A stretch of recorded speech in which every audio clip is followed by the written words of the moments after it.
આ સત્ય વાત છે કે હજારો ભજન મંડળીઓ ચાલતી હતી, ત્યાં મંડળીઓ પણ ખતમ થઈ ગઈ.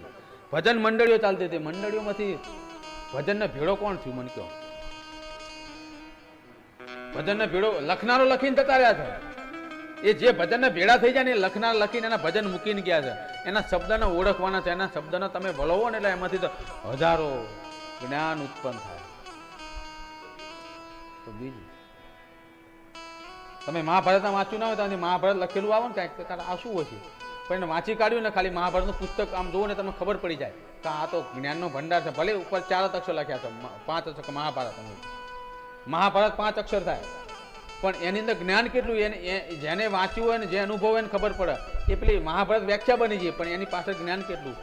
એમ જેમ જેમ તમને જ્ઞાન થતું જાય ને એમ તમારા જ્ઞાનની વ્યાખ્યાઓ બનતી જાય, પણ એની પાછળ મોટું ઝુંડ હોય, ભંડાર હોય. તમારા વ્યાખ્યાથી તમને બધી ખબર પડી જાય, એને વિખરી કરવાની જરૂર પડતી નથી.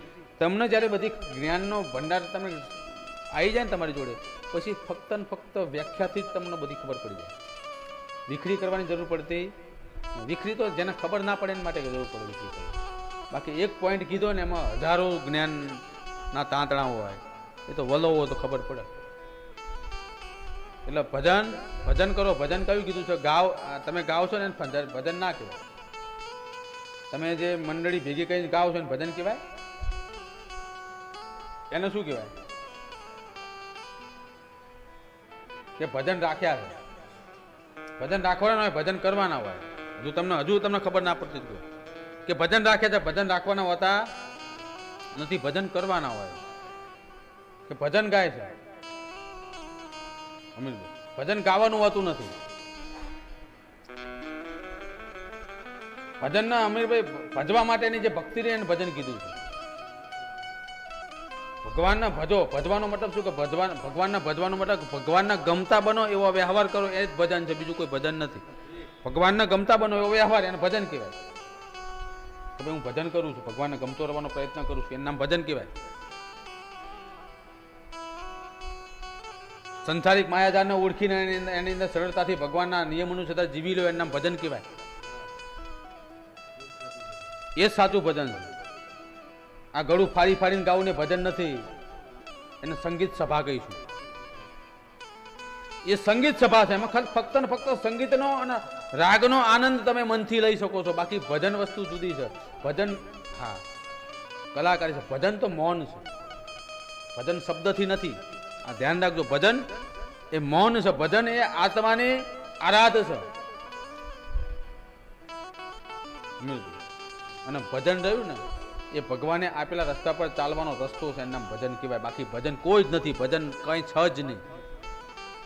જે ભજન કરવાનું એ ભજન કરતા નથી. માળા રહી એ ભજન નથી. હજુ પણ કેવું 108 માળા કરો કે એટલે કે હું રોજ 108 માળા કરું તો એ ગણતરી થઈ. ગણતરીમાં શું ભજન આવે? ગણતરી બહારનું છે ને ભજન કહેવાય. ગણતરી બહારનું છે નામ ભજન કહેવાય. તમે આંકડો માળાનો તમે મણકો આમ ફેરવો છો, શા માટે ફેરવો છો મને કહેશો? આમ કે હે રામ હે રામ હે રામ હે રામ, આમ રામ કહીને મણકા પેલી સાઈડ મૂકો. એટલે એમ કે એકવાર મેં રામનું નામ દીધું, એ ગણતરી કરો. 1 માળા કરી મેં, 2 માળા કરી, એટલે 2 માળાની ગણતરી. કોણ? રામનું નામની 2 માળા કરી મેં. 5 માળા કરું કે હું રામની, રામાપીરની, માતાજીની 5 માળા. 5 માળા એટલે ભગવાનના એ નામ લીધા, એની 5 વાર ગણતરી કરીને એનું નામ દીધું. મતલબ કે ભજન તો તમે ગણતરીમાં રાખ્યું છે. એ ગણતરી બારું છે ને એને ભજન કહેવાય. ગણતરીમાં છે ત્યાં સુધી તો કાંઈ નથી, કારણ કે એ માયા છે. તમે કંઈક મેળવવા માટે અને એને સારું બતાવવા માટે તમને અહમ થાય છે કે જો મેં આટલું કર્યું. એવું હોવું જ ના. તમે કેટલું કર્યું એ તમને ખુદને ખબર ના હોવી જોઈએ. તમે કેટલું કર્યું ને એ સામેવાળાને જેની માટે કર્યું એને એકલાને જ ખબર હોવી જોઈએ કે આને કેટલું કર્યું. એ આવીને કે તે આટલું કર્યું, એ ગણતરી માટે. તમારી સુખની, તમારી જોડે જે સુખ આવે છે ને એ તમારા ભજનની ગણતરી જ છે, બીજું કાંઈ નથી નરસિંહભાઈ. તમે જે રોટલો ખાઈ રહ્યા છો ને તમારા ભજનની ગણતરી છે. એ ગણતરી કરીને એ તમને રોટલો આપે છે, એ તમને સુખ સાહેબી આપે છે, તમારા ઈચ્છાઓ પૂરી કરે છે. એ તમારું ક્યાંક ને ક્યાંક ભજન હશે એની ગણતરી છે. બાકી મારાઓ ફેરવે કોઈ સુખી થઈ જતું નથી. આ ખાસ ધ્યાન રાખજો. ભજનની વાત જુદી છે ભાઈ નરસિંહભાઈ. એટલે તમારે ગણતરી નથી કરવાની કે તમે કોને કેટલું ભજો છો. એ ગણતરી કરો, જેની માટે ભજો છો ને એના ગણતરી કરવા દો. એ લઈને આવશે, એ સર્ટિફિકેટ લઈને આવશે. તમે શું કામ સર્ટિફિકેટ લઈને જાઓ? 1 લાખ કે મંત્ર જાપ કર્યા મેં, 1 લાખ ફલાણા ભુવાજી ફલાણા પેલા શું કહેવાય મહારાજે કીધું કે 1 લાખ ફલાણા માતાજીના મંત્ર જાપ કરો એટલે તમને આ સિદ્ધિ પ્રાપ્ત થશે, એટલે મંડી પડી. એક માળા થાય એટલે 1 ઘઉંનો દાણો થાય જ મુક્તિ. 108 થઈ પેપા ઘઉંના દાણા કરે આટલા થઈ જાય આપણે. એ થઈ જાય તો તમે ગણતરી કરી, એની અંદર તો માયા ભરી કે તમે આટલું કરવાથી આ થશે એટલા કરો છો. બાકી સમર્પિત થઈ કે તારું કાંઈ જોતું નથી છતાં પણ તને સમર્પિત છું એવા ભાવથી ભગવાનને ભજો ને એ સર્ટિફિકેટ લઈને આવે તો ભગવાન આવે, તો એને સમર્પિત ભક્તિ થઈ કહેવાય. જ્યાં સુધી માયા છે ને ત્યાં સુધી કરેલું કોઈ પણ કાર્ય, મારા માયાથી કરેલી કોઈ પણ ભક્તિ, માયાથી કરેલું કોઈ પણ મારું તળામણું તમે 70થી મારીને અને કાંઈ પણ માયાથી ચડાયેલી મને ચુંદડી કેવા નારી એ બી તમારી માયાથી મને ચડાવી છે. મને સમર્પિત શું કર્યું તમે મને બતાવો, તમે મને સમર્પિત શું કર્યું? ભગવાન એમ કહે છે તમે મને સમર્પિત શું કર્યું? તો એના આવી બધી વસ્તુની સમર્પિતતાની જરૂર નથી. એના સમર્પિતતાની શું કર, તમારો ભજન રહ્યું છે, ભજન કયું ભજન હમણાં કીધું એ ભજનથી સમર્પિત રહો. મને કોઈ ગણતરી ના કરશો કે તમે કેટલું એને ભજો છો અને તમે કેટલો પ્રેમ કરો છો, એને પ્રેમ જતાવવાનો પણ પ્રયત્ન કરશો. કોઈ પણ બાહ્ય આડંબર વગર ભગવાનને સમર્પિતતા રહીને ખરું ભજન છે, એટલે એ જ ભજન રહ્યું. એ કર્યા કરો, ભગવાન તમને એનું પરિણામ આપ્યા કરશે. અને માળાઓ આ બધું કરવાનું રહ્યું ને એ મૂકી દો. આ મન તમારું આમ એકાગ્રતા કરવા માટે કરવું હોય તો એ માળા કરાય. મન તમારું એકાગ્રતા કરવા માટે કરાય, પરંતુ સાચા ભજનની વાત જે મેં કીધી ને એ ભજનની એ વાતને જો તમે મૂળ સુધી પહોંચ્યા હોય ને તો હું શું કેવા મથું છું ને એ તમે સમજી ગયા છો અને પામી ગયા. બાકી હજુ બધાને ઉપર થઈને જતું હશે ખબર નહીં હવે તમને. પણ ભજન કરો એ પેલા ભજન નહીં, સંગીત સભાવાળા ભજન નહીં, આત્મીય ભજન કંઈક અલગ જ ભજન છે, નિરંતર ભજન છે. તમે કહો છો કે આ પેલું અમુક જ્ઞાનીઓ કહે કે ઓહમ સોહમ ચાલ જ છે, ઓહમ સોહમ ચાલ જ છે અંદર, એ ભજન છે કે ઓહમ સોહમ. એ ઓમ સોમ બંધ થઈ જાય તો વાયરો નીકળી જાય. ઓહમ સોમ તો તમે જીવવા માટે ચાલુ રાખો, એ ભગવાન ચાલુ રાખે છે. નાક દબાઈ રાખો તો ઓહમ સોમ બંધ કરવા માટે ઘડી તડફડે મારવાનું થાય છે કે નહીં? એ ઓહમ સોમ તો એ કરે છે, તમે શું કરો છો? તમારું ઓહમ સોહમ કયું? તમારું કોઈ ઓહમ સોહમ કાંઈ છે નહીં. આત્મા નિરંતર જો એનો ભગવાનને ભજતો હોય, ઓહો અને સોહમ રહ્યો અમીરભાઈ એ આત્મા થકી એ સતત એનું નામ દેતો હોય અને બેઠો તમારું સંચાલન પણ કરે છે, પણ એ એનું કાર્ય ચૂકતો નથી. તમે રાતે સૂઈ જાઓ છો તો એ ઓહમ સોહમ શ્વાસ લેવો ને કાઢવો એ તમે કરતા નથી. તમને ખબર એ હોતી નથી કે હું શ્વાસ લેવું છું, ક્યારે કાઢ્યો, કેટલી વાર કાઢ્યો, કેટલી વાર લીધો, કોઈને ખબર ખરી? તો એ આત્મા એનું કાર્ય ચૂકતો નથી. ઓહમ સોમ રહ્યો એ શ્વાસની ક્રિયા રહી, ભગવાને સોંપેલું કાર્ય છે અમીરભાઈ, અને એ ચૂકતો નથી. એને જેટલો સમય કીધું છે એટલો સમય લેશે ને પછી એનો સમય પૂરો થાય એટલે તરત બંધ કરી દઈશ. પણ તમને જે આપ્યું છે કરવાનું એ તો કરવું જ નથી. ભગવાને આપ્યું કોઈ કરતું નથી, ભગવાને આપ્યું કાંઈ કરવાનું નથી, ભગવાને કીધેલું કાંઈ કરવાનું નથી. આપણે તો આપણા મનનું કીધેલું કરવું, બૈરાનું કીધેલું કરવું. અમીરભાઈ અત્યારે આ એક એ છે ભાઈ હોય કે ગમે તે હોય, સૌથી પહેલા હોય તો પોતાની પત્નીનું કીધેલું પ્રથમ હશે અને હોવું જોઈએ. પત્નીનું કીધેલું પ્રથમ હોવું જોઈએ અમીરભાઈ, ના નથી, પણ કેવું હોવું જોઈએ અમીરભાઈ ખબર? વ્યવહારિક હોવું જોઈએ અમીરભાઈ, વ્યવહારિક હોવું જોઈએ. પોતાની પત્નીની અંદર એમ કહે કે મા જગદંબાનો વાસ જોવો ને એની અંદર શબ્દ નીકળે ને એ હાથા હોય. ભાઈ કઈ હોય અમીરભાઈ, મંથરા હોય એનું સંભળાય નહીં. મંથરાનું સાંભળો તો તમારું બધું નવરું થઈ જાય. રામાયણ થાય. એટલે તમે સાંભળો ના નથી, પણ એ શબ્દને ઓળખવા જોઈએ કે જગદંબાનો શબ્દ નીકળ્યો, માનો શબ્દ નીકળ્યો.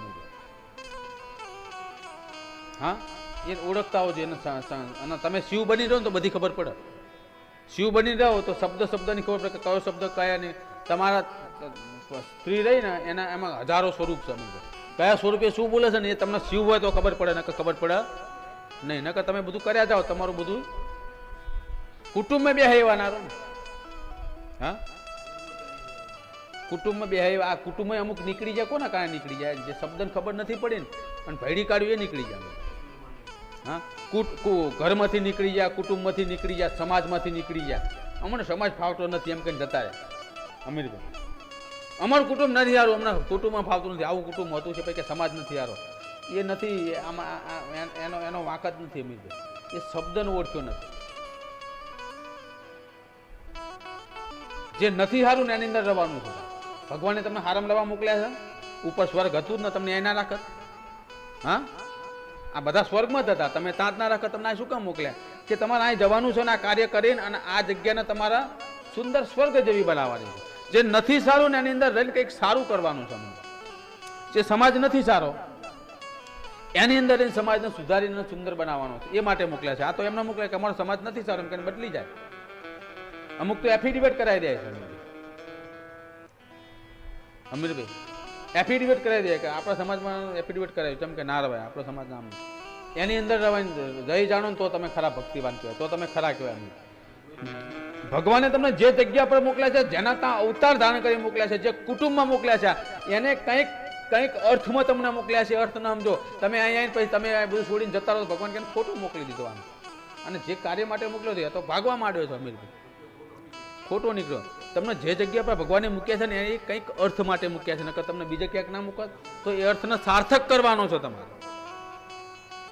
ભગવાન તે મને ક્યાં અવતાર આપી દીધો આવા સમાજમાં? પણ તને એ સમાજમાં અવતાર આપ્યો ને શા માટે આપ્યો છે? કે હવે સમાજનો તું ઉદ્ધાર કર.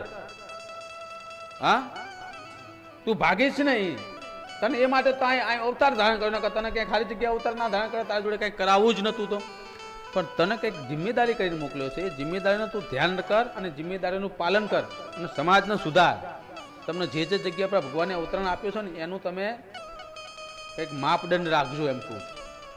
નસીબ કંઈક માપદંડ રાખજો અમીરભાઈ, તો તમારું આ જીવન સાર્થક બનશે. નહીં તો સાર્થક બનવાનું નથી. આખી જિંદગી જેવો એની પાછળ ખોદણીઓ કરી ગઈ, આ નથી સારો, પેલો નથી સારો, પેલા આમ કરું, પેલા તેમ કરું, ફલાણાનું આમ થયું. આમાં કાંઈ નથી, કારણ કે આ તો નિરંતર હાલ્યા કરવાનું. આ તો વર્ષોથી હાલ્યું આવે છે અમીરભાઈ. કર્યું ના કર્યું, કર્યું ના કર્યું. તમે શું કર્યું એ રહ્યું ને એ બગીચો બનાવતા જશો કે તમે બગીચો બનાવી ગયા ને અમીરભાઈ. તમે કઈ વૃક્ષ રોપી જશો કે એની હેઠળ 5 માણસો બેસી શકે અને એને ઠંડા સાડાનો અનુભવ કરી શકે. તમે તો ઉજળ કરીને જશો, મને એવું લાગે છે. વન વેરીને જવાનું નથી, રણમાં ગુલાબ ઉગાડવાના છે. અને હું એટલા માટે રણમાં આવી છું. તમે એમ ના કહો રાધા સાડામાં હું ઉતરી છું. ના, મેં પસંદ જ કર્યું છે. આ પસંદગી મારી છે, કારણ કે જે ખરાબ છે ને અને જ્યાં જરૂર છે ને, પેલું નથી કીધું કે યદા યદા ધર્મસ્ય ગ્લાનિર્ભવતિ ભવતી ભારત અમીરભાઈ, કે જ્યારે જ્યારે જ્યારે અવતરણ ક્યારે ભગવાનનું થાય કે જ્યાં પાપ ચરમ સીમા ઉપર આવી ગયું હોય. હા, એમ કહેવાય કે હવે એ ધર્મનો ત્યાં નાશ થઈ રહ્યો હોય, ત્યાં ભગવાન અવતરણ કરીને એને સાચવવો પડે છે.